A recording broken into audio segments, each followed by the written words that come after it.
Porque lá na igreja o pessoal fala que é o passo do tempo.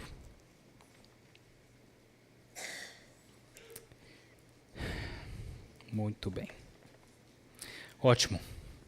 Eu quero, antes de nós entrarmos no nosso último tempo aqui de fato, falar com vocês sobre esse evento.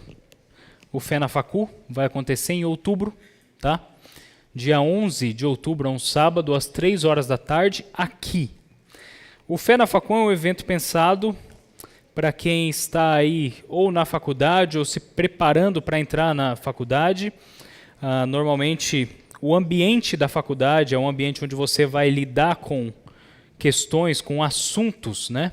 Onde você vai ser desafiado, questionado, ou às vezes você mesmo vai se questionar em diversos momentos por conta do conteúdo que você vai ouvir, que você vai aprender na faculdade, principalmente dependendo do curso, da área que você vai estudar. E o Fé na Facu, pensando nessas questões, ele existe justamente para fortalecer a base cristã, a base evangélica dos jovens.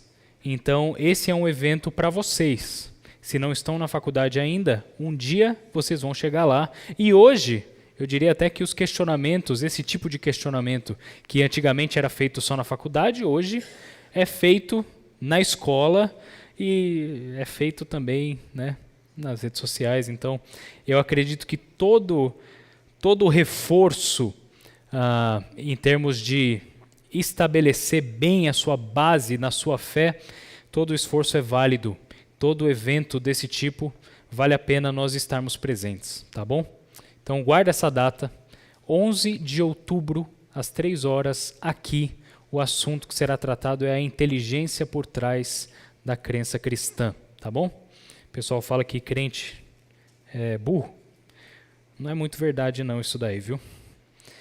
Mas venha falar sobre essa fé racional aí, no dia 11 de outubro.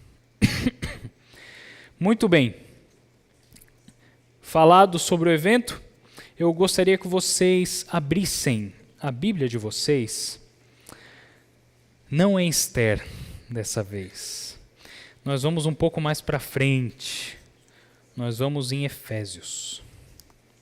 Lá no Novo Testamento, vamos dar alguns passos aí para frente. Vamos falar sobre uma carta aos Efésios. Deixe a sua Bíblia aberta nos capítulos 1 e 2. Nós vamos gastar o nosso último tempo aqui falando sobre a identidade imputada ou a identidade colocada, certo? Uma identidade que não se tem naturalmente, mas que é colocada sobre as vidas daqueles que correspondem a essa identidade, que correspondem à fé cristã. Nós vamos falar como Jesus Cristo divide as duas identidades mais básicas que nós podemos encontrar no que diz respeito às Escrituras e como nós podemos responder positivamente se estivermos falhando. Em suma, nós vamos tentar aplicar tudo o que nós vimos durante o dia à luz da pessoa de Jesus Cristo.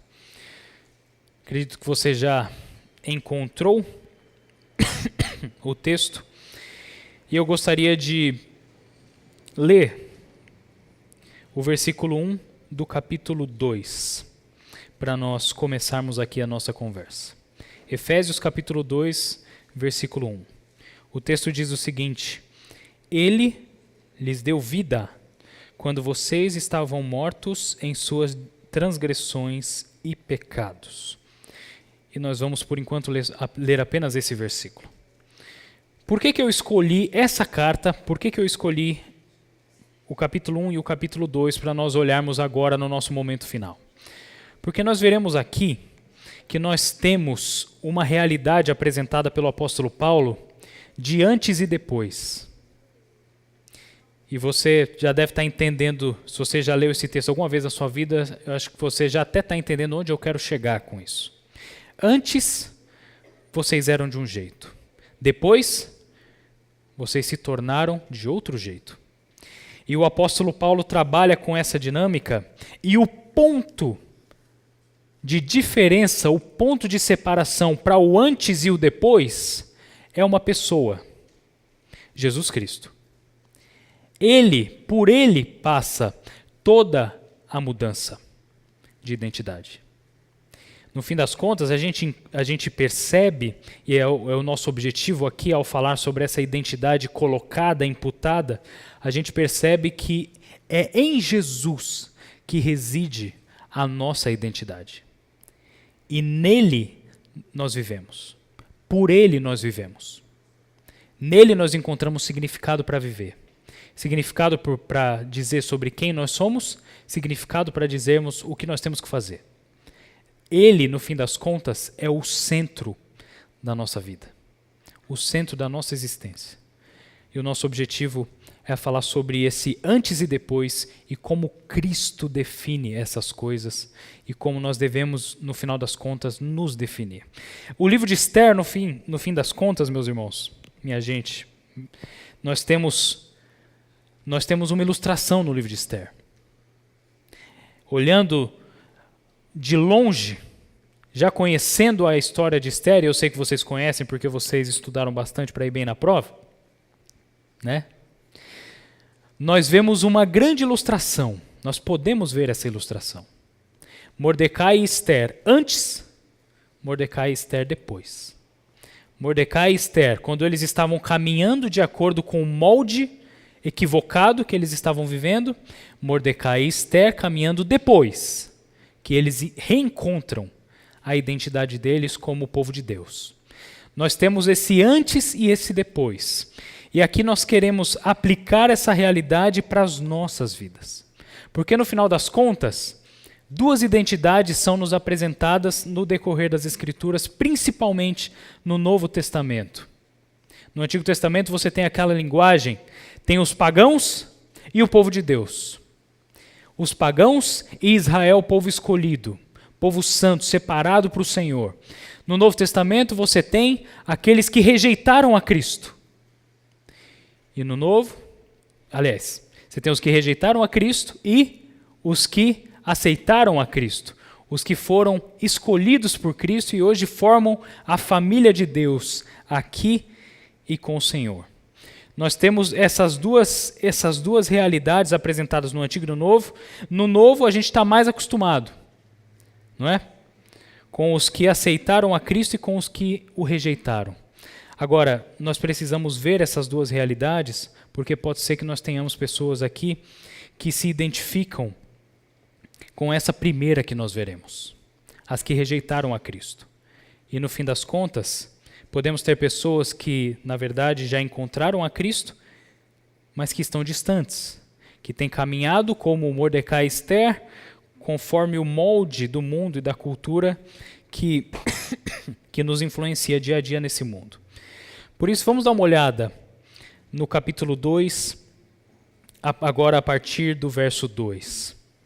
O verso 1 já dizia: Ele lhes deu a vida quando vocês estavam mortos em suas transgressões e pecados, nos quais vocês andaram noutro tempo, segundo o curso deste mundo, segundo o príncipe da potestade do ar, do espírito que agora atua nos filhos da desobediência.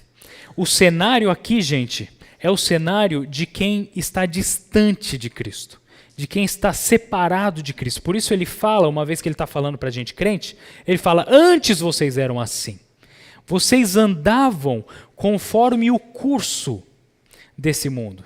O sentido da direção que vocês seguiam era o sentido do curso natural, influenciado pelo pecado, amante do pecado, entregue ao pecado. E até determinado momento, até que Cristo surge na vida, é isso aí. O curso da vida é esse. É o pecado reinando na vida daquelas pessoas que ainda não tinham encontrado a Cristo. É semelhante a vida de Esther e Mordecai antes deles reencontrarem a identidade. Eles vão caminhando e se moldando à realidade do mundo, ao curso do mundo conforme ele caminha. É a realidade do pecado, é a realidade do ser humano sem Cristo.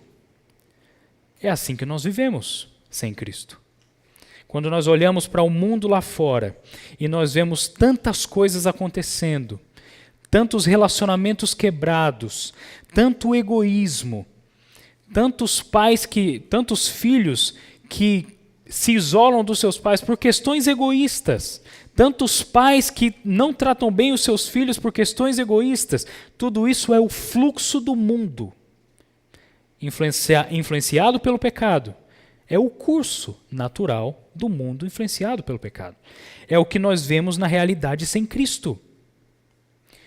Por isso que nós dizemos, é muito contraditório esperar santidade ou esperar coisas positivas, coisas boas, inclusive moralmente falando, a partir daqueles que não conhecem a Cristo. Porque a influência do pecado é absoluta. Não tem como esperar algo diferente. Porque aquele que não conhece a Cristo, ele não entendeu o Evangelho ainda. Ele caminha conforme o curso desse mundo, é o que nós estamos vendo aqui. Quando nós caminhamos, versículo 3, do capítulo 2 de Efésios, entre eles também nós todos andamos no passado, segundo as inclinações da nossa carne, fazendo a vontade da carne e dos pensamentos. E éramos, por natureza, filhos da ira, como também os demais. E essa é a consequência de se estar nessa situação. Quando nós estamos caminhando segundo o curso desse mundo, segundo simplesmente os nossos próprios desejos, do nosso próprio coração, nós estamos caminhando também para a condenação. Quando o apóstolo Paulo diz que nós éramos, diz aquelas pessoas de que antigamente eles eram filhos da ira, é porque de fato eles estavam caminhando à condenação, uma vez que eles ainda não haviam encontrado Cristo.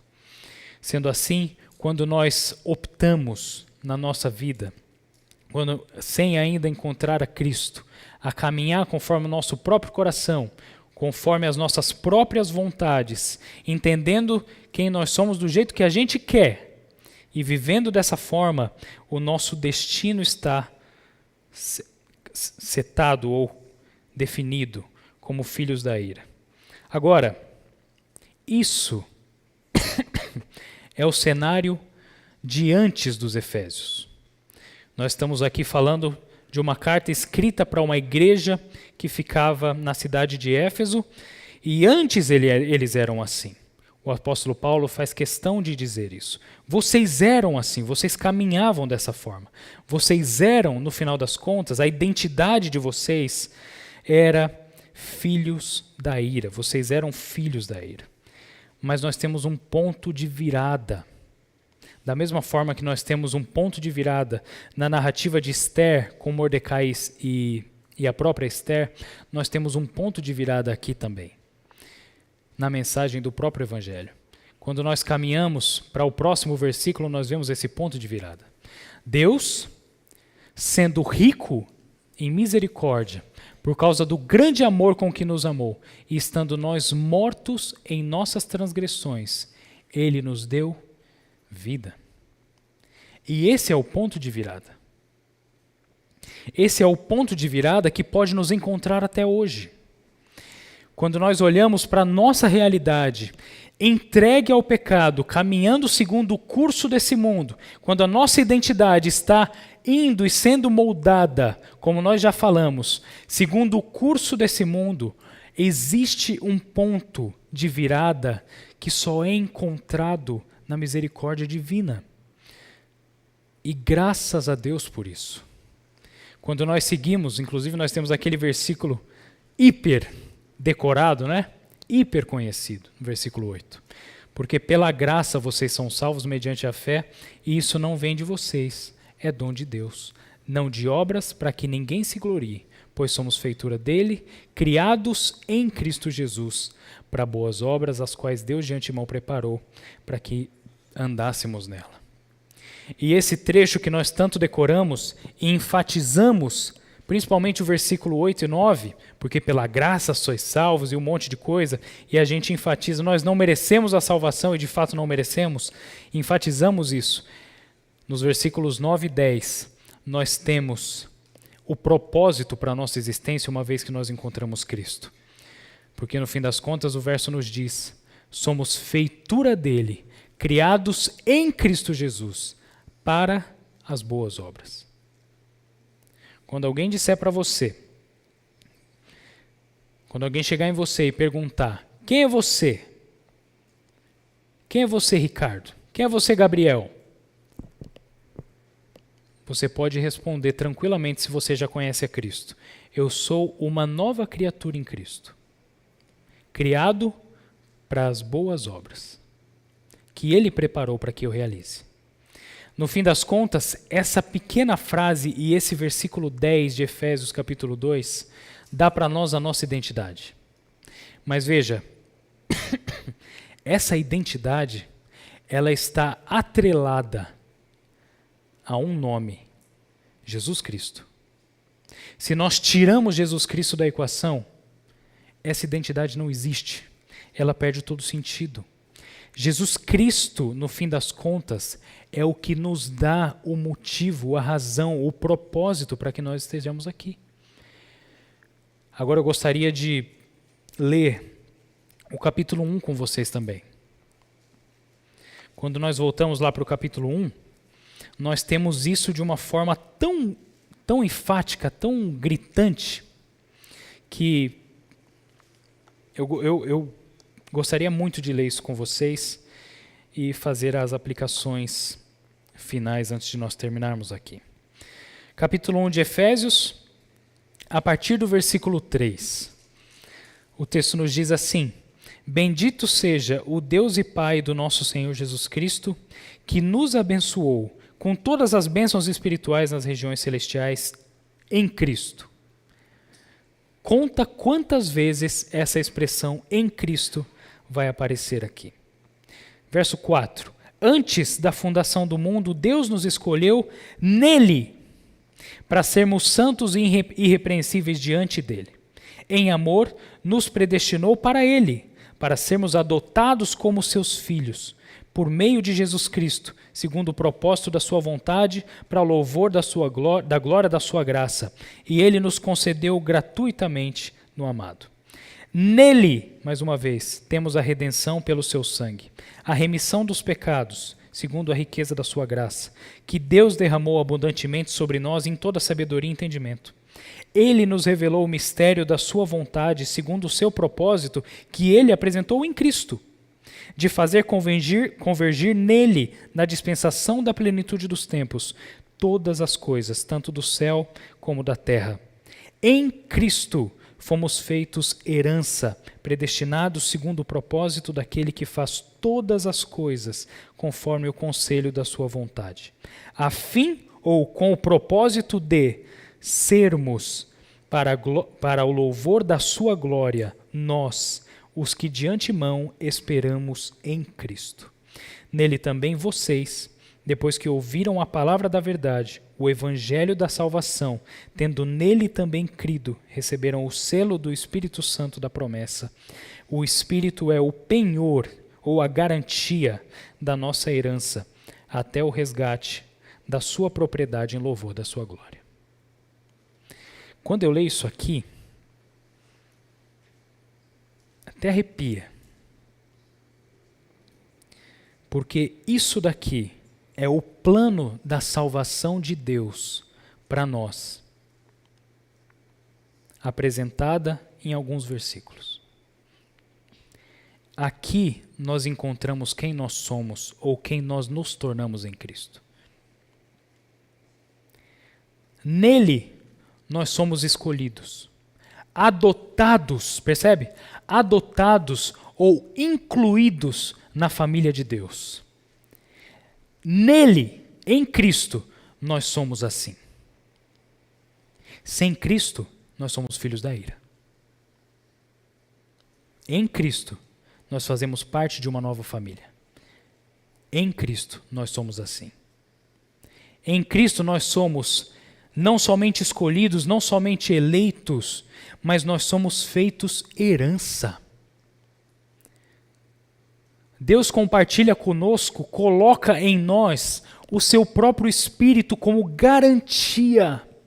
É o que nós lemos aqui. O próprio Deus vem até nós, se coloca em nós como garantia de que essa salvação jamais escapará do seu próprio controle. Nós temos aqui, gente, simplesmente a descrição não somente de quem nós somos, mas do que o nosso Senhor fez por nós. E talvez esse seja o ponto mais importante onde nós devamos chegar hoje. Porque quando nós olhamos para a história de Esther, quando nós olhamos para esses dois textos que nós lemos, capítulo 2 de Efésios, do verso 1 até o 10, capítulo 1, do verso 3 até o verso 14, quando nós olhamos para esses textos, nada mais acontece do que nós termos que contemplar o que o nosso Salvador fez por nós. Quando nós olhamos para esses textos e percebemos que a nossa identidade como salvos em Cristo está atrelada à pessoa de Jesus Cristo, é muito simples. É muito simples. Nós temos que olhar para o que Ele fez. Nós temos que responder ao que Ele fez. É isso que Ele espera de nós. Talvez, quando nós esquecemos da cruz de Jesus, quando a gente esquece, a gente deixa para trás tudo o que o Senhor fez por nós naquela cruz, vindo até o mundo, sofrendo no nosso lugar, carregando o nosso próprio pecado, quando nós esquecemos tudo isso, todas essas coisas, nós nos moldamos ao mundo. A nossa identidade passa a ser moldada pela realidade que nós vemos. Porque nós deixamos para trás a identidade que Deus nos deu. Nós deixamos. Nós preferimos amar as coisas daqui do que o próprio Senhor. Nós invertemos as prioridades. Nós fazemos uma bagunça. E isso acontece com frequência. A cruz de Cristo, a obra realizada, é simplesmente deixada. E nós preferimos os prazeres imediatos. Nós preferimos o dinheiro, nós preferimos o prazer, nós preferimos o prestígio, o elogio, nós preferimos tantas coisas que deveriam estar sujeitas a Cristo. Nós invertemos a ordem. Nós fazemos dessas coisas o Senhor das nossas vidas e deixamos o nosso Senhor para trás. No fim das contas, meus queridos, nós estamos terminando aqui o nosso tempo. Quando nós perguntamos para nós mesmos sobre quem nós somos, ou quando alguém chega para nós e pergunta quem você é, a resposta, ela passa pela cruz de Jesus inevitavelmente. Ou você já passou por essa cruz, você já conheceu a Jesus Cristo, ou não. Em outras palavras, ou você é filho da ira, ou você é filho de Deus, adotado para a família de Deus, salvo por Jesus Cristo. Se você está do primeiro lado, eu preciso enfatizar para você, olha para a cruz. Olha para o que Jesus Cristo fez. Se você ainda não conhece, primeira vez que você está ouvindo sobre Jesus Cristo, sobre a obra de Jesus Cristo, que você é pecador, que você caminha de acordo com o curso desse mundo, é a primeira vez que você está ouvindo isso. Olha para a cruz. Olha para a cruz. Olha para o que Jesus Cristo fez por você. Só Ele poderia fazer, e Ele fez. Se esse é o seu caso, olha para a cruz. Porque você é filho da ira, sem Cristo. Essa é a sua identidade, eu lamento te dizer. Mas é. Se por outro lado, você já passou pela cruz, já encontrou Jesus Cristo, mas você está cambaleando, Você trocou a ordem das coisas. Olha para Jesus também. Olha para a cruz também. Se lembra do que ele fez, do sofrimento dele por causa do seu pecado, por causa do meu pecado. Olha para a cruz, se arrepende e volta. Inverte o seu caminho. Se você está indo para lá segundo o curso desse mundo, moldando a sua identidade para aquela direção, volta e venha para a direção de Cristo. No fim das contas, gente, basicamente são essas duas situações. Eu poderia falar, se você já conheceu a Cristo e está bem com Cristo, continue assim. Mas olha, eu acho que é audacioso a gente dizer que está 100% bem com Cristo, uma vez que a gente ainda está nesse mundo. Mas eu quero te fazer esse convite a olhar para a cruz de Jesus e perguntar para você mesmo, onde eu estou? Eu já passei por ela? Eu já encontrei a Jesus? Ou não? Eu tenho que fazer essa pergunta. Eu gostaria que você fizesse essa pergunta e que você respondesse no seu coração. Se você tiver uma resposta e essa resposta for negativa, fala com alguém. Fala com alguém. Fala com o seu líder, fala com quem te trouxe. Porque você precisa resolver isso daí. Se você já tem Cristo e tem questões a resolver, não demore. Se arrependa aqui mesmo. Ore ao Senhor, peça perdão. E viva com a identidade ou conforme a identidade de Cristo que te salvou. E viva as boas obras que Ele separou para você viver. Caminhe conforme a vontade dEle. Esse é o desejo, meus irmãos, do Senhor para as nossas vidas. Sejamos nós adolescentes, jovens, um pouco mais velhos, adultos, idosos, não importa.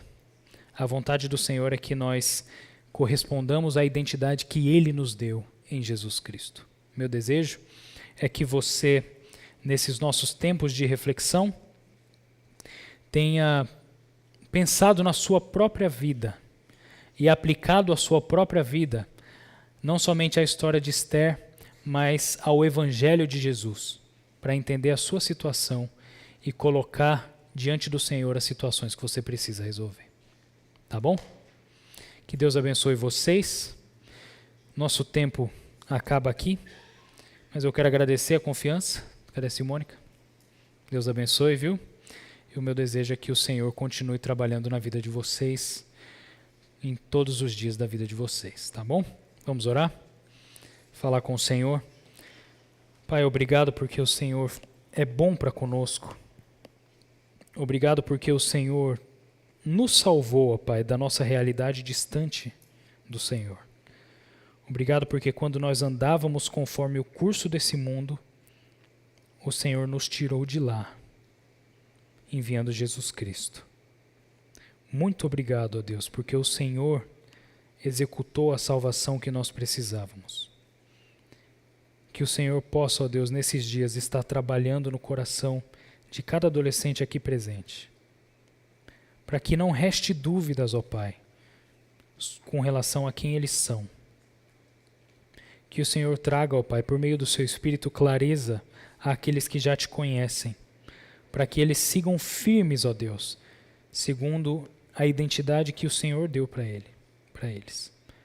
E àqueles que não te conhecem, que o Senhor incomode, Pai, para que eles venham a te conhecer. Nós pedimos isso. Em nome de Jesus, amém.